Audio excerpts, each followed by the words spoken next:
네, 코로나19 소식 전문가 모시고 이야기 나눠보도록 하겠습니다. 유병우 순창한대 서울병원 가정의학과 교수 모셨습니다. 어서 오시죠, 교수님.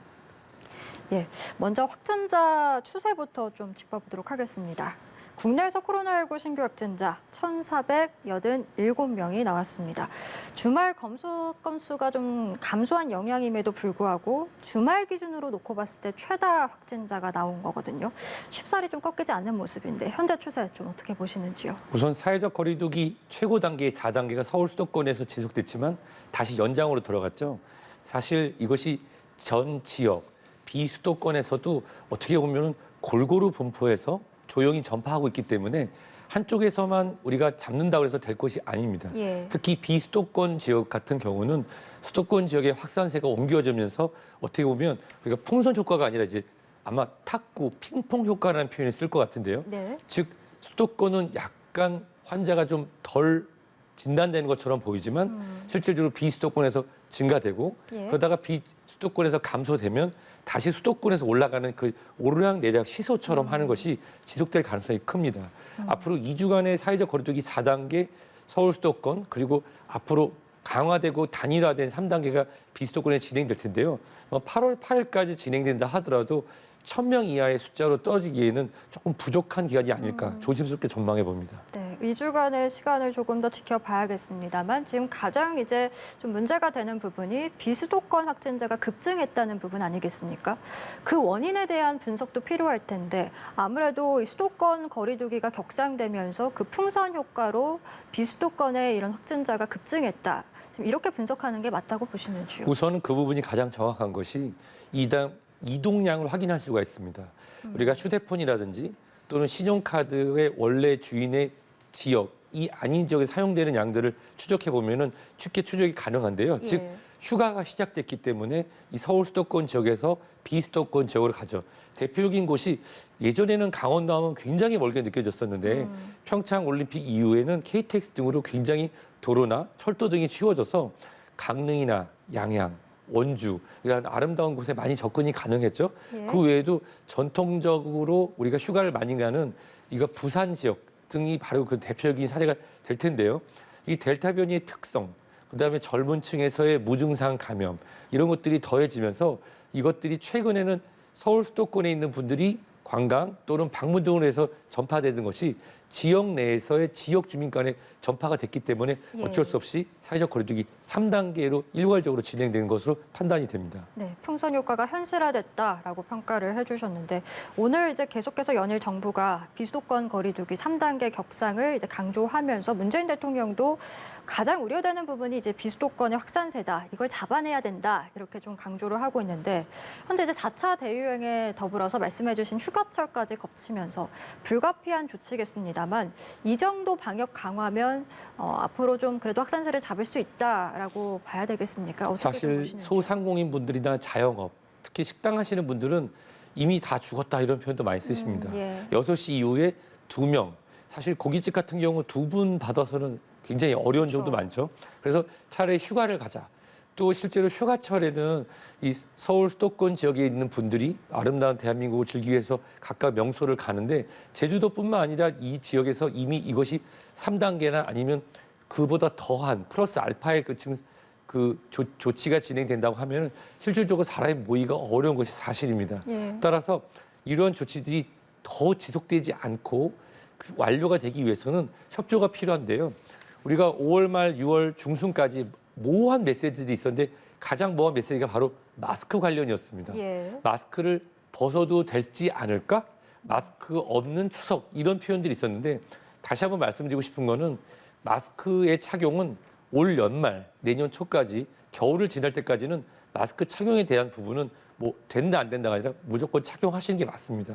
사회적 거리두기 단계가 올라가게 되면 실질적으로 소상공인분들이나 자영업 하신 분들이 직접적으로 타격을 받기 때문에 예. 그렇지 않기 위해서는 우리가 휴가를 즐기시더라도 거리두기와 마스크 착용을 꼭 지켜주시길 말씀드리고 싶습니다. 예, 당국의 일괄된 메시지, 이런 방역 강화도 중요하지만 말씀해 주신 것처럼 중요한 것은 국민들이 방역 수칙을 잘 준수하느냐 그 부분일 텐데 그 부분과 관련해서도 좀 강조해 주실 부분이 있다면요.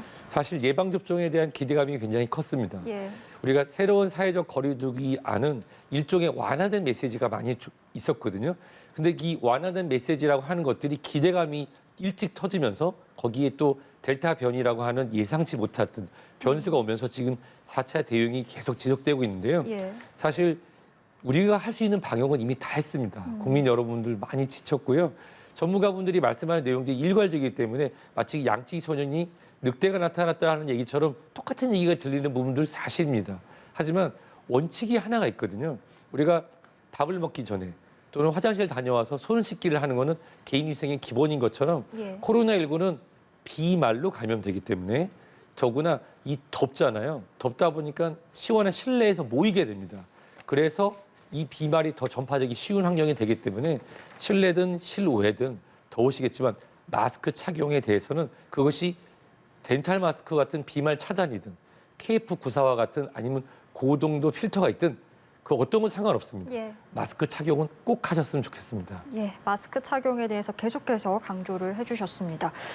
이런 가운데 대전시가 모레부터 거리두기 4단계로 적용을 하기로 했습니다. 비수도권에서는 강릉과 양양도 4단계로 적용을 하고 있는데 이런 자체적인 지자체 4단계 격상 어느 정도 좀 효과가 있으리라고 보십니까? 저는 지자체의 자율권을 주는 것에 찬성하는 전문가 중에 한 명인데요. 예. 사실 일괄적으로 진행을 했을 때 어떤 그 인구 10만 명 이하인 경우에서 3단계를 진행한다? 그 부분은 어떻게 보면은 외지에서 관광 오시는 분도 거의 없고 고령층의 예방접종이 다 된 도서 산간 지역 같은 경우는 사실 3단계를 일괄적으로 진행하기 어렵죠. 따라서 아까 그 발표에서도 그런 경우라고 하면은 예. 일괄적인 3단계 진행 전에 지자체에 권한을 주겠다. 하지만 이 강릉과 양양, 특히 대전같이 선제적으로 4단계를 진행한 거는 물론 그곳에 계신 분들의 그런 어려움도 있겠지만 거기 계신 지역 주민을 보호하기 위한 최선의 선택이라고 생각합니다. 예. 강릉 양양 지역 같은 경우는 특정 시간이 되면 아예 식당이 모두 닫습니다. 몇 명 이상 들어오는 것이 아니라 그것은 비수도권, 서울 수도권에서 오셨던 분들로 인해서 진행됐던 감염들이 N차 감염으로 지역에 있는 주민들의 건강을 해칠 수 있다는 판단에서 진행이 됐는데요. 예. 대전 같은 경우는 예전엔 대전이 먼다고 생각하지만 KTX 타고 잠깐 졸고 눈 뜨면 바로 가깝죠. 대전입니다. 예. 따라서 대전 시민과 충남 시민의 보호를 위해서 어떻게 보면 필수 불가결한 선택이었다고 판단이 됩니다. 예, 알겠습니다. 이렇게 지자체가 자율적으로 격상을 하고 있는 상황에서 강원 지역의 이 생활치료센터 입소 가능 인원이 단 2명밖에 남지 않았다라는 내용이 지금 들어와 있습니다. 비수도권 같은 경우에서는 아무래도 이 환자들의 수용, 이 가능성, 인프라가 좀 한계를 지금 드러내고 있다라는 이야기들이 들리고 있는데 계속해서 확진자는 증가하고 있지 않습니까? 이런 문제들 좀 해결해 나갈 방법들을 미리 좀 대안을 만들어 놔야 될 것 같은데 어떻게 좀 보고 계신지요? 우선 진행이 되고 있다고 말씀드리고 싶습니다. 제가 지금 근무하고 있는 대학병원에서도요. 자원에서 근무하실 대학교 교수님들을 했는데 반나절도 안 돼서 자원자가 다 찼습니다. 예. 제가 근무하고 있는 지역에서는 작년 12월부터 1, 2월까지 3차 대유행에 맞이해서 준비됐던 생활치료센터가 운영이 되다가 잠시 닫고 있었었는데요. 다시 생활치료센터의 필요성에 대해서 준비를 하고 계속 준비를 하고 있습니다. 예. 이런 움직임들은 이미 진행되고 있고요. 아까 말씀드렸던 것처럼 이 강원 지역 같은 경우는 실질적으로 인구 분포가 많지 않고 이 생활치료센터에 대한 부분이 만약 발생을 한다면 인접하고 있는 가평, 양평 또는 우리 충북 지역으로 이송이 가능한 부분이 있습니다. 예. 하지만 가장 중요한 것은 그분들이 불편하지 않도록 강원 지역에서도 지난 3차 유행 때 우리 운영되었던 생활치료센터에 대해서 운영 인력, 의사뿐만 아니라 간호사 선생님들이나 영상의학 또는 운영 인원들을 빠르게 우리가 준비를 해서 앞으로 9월 또는 그 추석까지도 진행할 부분에 있어서 인력 확보를 해야 될 거로 판단이 됩니다. 예, 알겠습니다. 수도권 얘기도 해보겠습니다. 4단계 조치가 지난 12일부터 적용이 되고 있는데 사실상 큰 효과를 나타내고 있지는 못하다라는 지적들이 있습니다. 그리고 이제 내일부터 2주간 더 연장이 되는데 글쎄요. 4차 대유행 기세가 꺾일까 그 부분에 대해서 많은 분들이 좀 우려를 표하고 계신 것 같아요. 사실 우리가 작년 5월 이태원 클럽발로 발생했던 전국적 유행 같은 경우는 이것이 이거는 물론 전파 속도는 빠른 그때 당시에 새로운 GR형이었고 예. 하지만 특정한 지역, 특정한 집단에서만 발생했습니다. 하지만 우리가 3차 대유행을 통해서 우리가 학습한 것은 조용한 전파가 지역사회에서 마치 조용하게 물이 흐르듯이 진행이 되거든요. 예. 이것이 갑자기 폭우가 내려서 수위가 올라간 것이 아니라 바닷물이 들어와서 마치 밀물때 물의 수위가 올라갔다가 내려가는 것처럼 천천히 올라가고 천천히 내려갈 가능성이 높습니다. 다행인 것이라고 하면은 선제적으로 완화된 사회적 거리두기를 시행하지 않고 유보하면서 4단계로 바로 진입했던 점이 2,000명 이상의 확진을 막을 수 있었던 점이라 보고요. 예. 다만 안타까운 것은 풍선 효과에 대한 예측이 조금 늦어서 진행되고 있긴 한데 아마 완만하게 걸어 내려오는 마치 등산을 했다가 완만하게 내려오는 형태로 2주 뒤에도 1,000명 이상으로 나올 것 같지만 2,000명 예. 이상으로 급격한 확산은 올라가지 않을 것으로 판단이 됩니다. 예. 그래도 억제에는 성공할 것으로 본다. 이렇게 보시는 거죠. 완만하게 억제가 되는. 왜냐하면 예. 2명 이상 만나면 안 된다. 이런 메시지는 확실한 메시지입니다.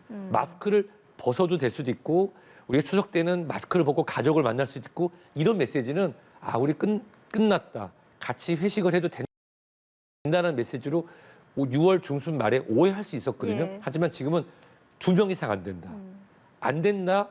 마스크 써야 되는 메시지가 일괄적으로 나간다고 하면은 우리 대한민국 국민들은 정말 잘 따라주시기 때문에 그거에 대해서 물론 델타 변이의 확산세가 있지만 완만하게 곡선이 꺾일 것으로 판단이 됩니다. 예, 알겠습니다. 그래서 앞으로 2주간의 상황들 저희가 더 지켜봐야 될 것 같고 저희 백신 이야기로 좀 넘어가 보겠습니다. 이제 일반인 대상 코로나19 백신 접종 이번 주부터 좀 속도를 낼 것 같습니다. 50세에서 59세 사전 예약률이 84%를 나타냈다라는 소식도 들어왔는데 점점 속도가 붙고 있는 모습입니다. 어떻게 좀 보시는지요? 사실 예방접종 같은 경우는 우리가 2020년 독감 예방접종 사업을 진행하면서도 하루에 100만 명 이상 예방접종이 충분히 가능한 것으로 확인했고요. 또한 우리가 상반기 우리가 백신 보릿고개라는 말이 나오기 그 전후로 해서도 네. 하루에 100만 명 이상의 이 코로나19 예방접종을 진행했었습니다. 따라서 확보가 가장 중요할 텐데요. 우선은 예방접종이 확보가 돼서 55세에서 59세 이제 예방접종이 진행되고 그 이어서 50, 54세가 진행될 텐데 예. 안정적으로 확보가 돼서 예약된 날짜에 진행된다고 하면은 특별히 문제가 없이 50세 이상에서 진행될 거로 생각되고요. 다만 우리가 모더나사의 예방접종으로 예약을 했었는데 예. 일부 화이자사의 예방접종으로 변경을 이제 수도권, 서울 지역에서 받은 분들이 혼선이 생기지 않도록 정확한 안내와 예방접종 간격이 화이자사는 3주였는데 4주 일괄적으로 진행한다는 부분이 명확하게 알려져야지 예. 300여만 명분의 50세 이상 예방접종에서 혼란 없이 잘 진행될 수 있을 거라 생각됩니다. 예, 알겠습니다. 그런데 이 50대 백신 예약 당시에 아무래도 뭐 접속 오류도 있었고 여러 가지 혼선이 있지 않았습니까? 이제 40대 이하 대상자들도 곧 예약이 시작이 될 텐데 이런 부분들 좀 차질 없이 이루어지려면 좀 여러 가지 대안들이 나와야 할 것 같습니다. 사실 저는 이런 전산이라든지 그리고 우리가 전산의 버스, 트래픽 이런 단어들인데 솔직히 잘 모릅니다.